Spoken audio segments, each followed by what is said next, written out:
Assalamualaikum warahmatullahi wabarakatuh. Perkenalkan, nama saya Lapriani dengan NIM 2011001007 Prodi Administrasi Publik Universitas Asia Yogyakarta. Di sini saya akan menjelaskan materi yang berjudul Islam, Sains, dan Perempuan. Pada mulanya, keluarga-keluarga di seluruh dunia dikarakterisasi oleh prinsip pembagian kerja antara laki-laki dan perempuan. Hal ini merupakan salah satu warisan dari tradisi purba ketika mereka sudah mulai meninggalkan tradisi nomaden dan memulai tradisi tinggal menetap. Laki-laki yang dianggap memiliki fisik yang kuat bertugas berburu atau berladang.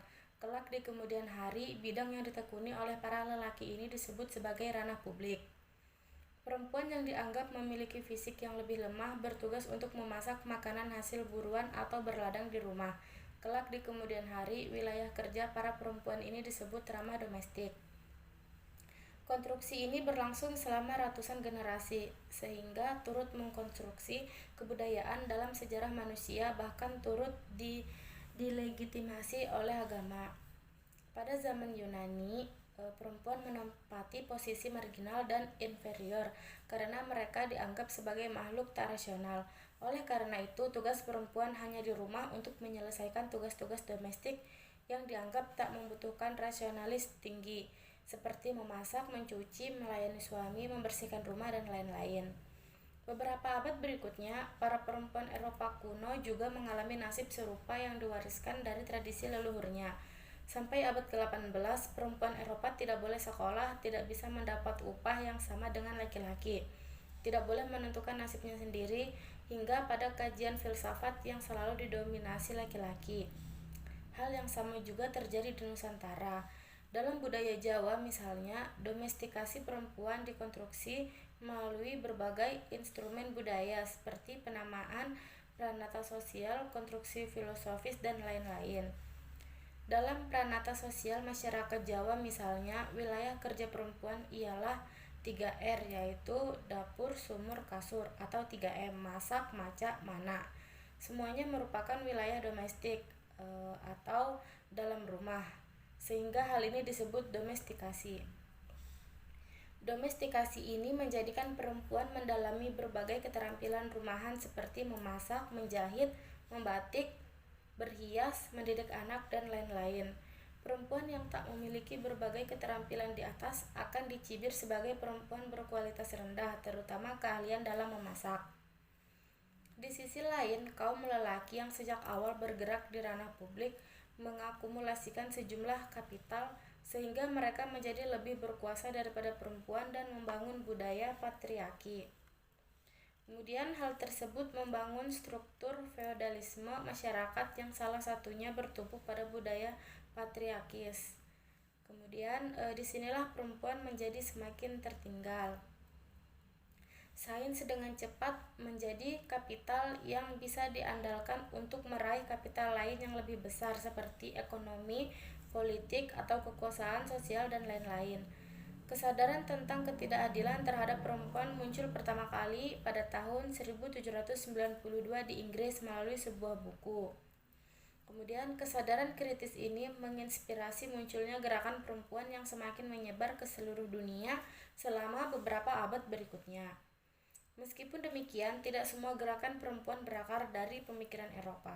Ada banyak kebudayaan di dunia yang tidak memiliki masalah dalam kesetaraan gender, sehingga para perempuan mereka memiliki inovasi yang tinggi dalam pendidikan dan ilmu pengetahuan. Dalam kebudayaan Islam, tradisi taklim mutaklim merupakan praktisi pendidikan yang egaliter lintas batas kelas sosial, gender, maupun agama.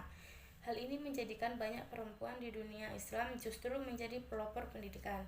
Salah satunya ialah Fatimah Al-Fihri, seorang perempuan kaya yang mendermakan hartanya untuk mendirikan Universitas Qarawiyun di Maroko, universitas tertua di dunia. Perkembangan gerakan perempuan diikuti oleh emansipasi perempuan dalam pendidikan, politik, ekonomi, dan berbagai ranah publik lainnya. Sebagian memang didorong oleh kesadaran emansipatif, tetapi sebagian juga mengikuti tren yang sedang berlangsung.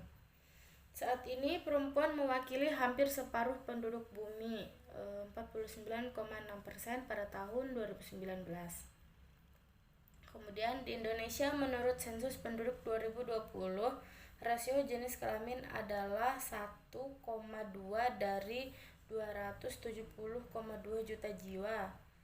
Kemudian laki-laki dan sisanya 49,42% adalah perempuan. Rasio jenis kelamin untuk semua negara termasuk Qatar ketika bayi lahir mendekati 1,0 atau antara 0,94 sampai 1,11. Namun sejalan dengan kelompok umur, rasio jenis kelamin cenderung mengecil alias semakin banyak perempuan karena usia harapan hidup perempuan itu adalah 75,6 tahun, lebih tinggi dibandingkan laki-laki yang hanya 70,8 tahun. Meskipun demikian, beragam sumber menunjukkan bahwa perempuan belum mempunyai akses yang serupa dengan mitranya laki-laki. Perempuan dianggap terpinggirkan di banyak konteks, termasuk di bidang sains. Kemudian, walaupun jumlah perempuan yang memperoleh gelar PH,D atau dokter mencapai 40%, bahkan lebih untuk bidang life science. Di Eropa hanya 15% saja yang berprofesi sebagai peneliti industri di kawasan tersebut. Sementara itu, di Jepang ditemukan bahwa 18% dari dokter di bidang sains adalah perempuan. 18% di Selandia Baru dan 38% di Turki. Kemudian data serupa untuk konteks Indonesia tidak tersedia, akan tetapi kita masih melihat dengan cara lain. Kita anggap perguruan tinggi adalah representasi lembaga ilmiah. Sampai akhir 2019, proporsi perempuan dosen lebih dari 4.500 perguruan tinggi Indonesia adalah 43,6%. Meskipun demikian, data tersebut masih belum mewakili representasi perempuan dan sains di Indonesia.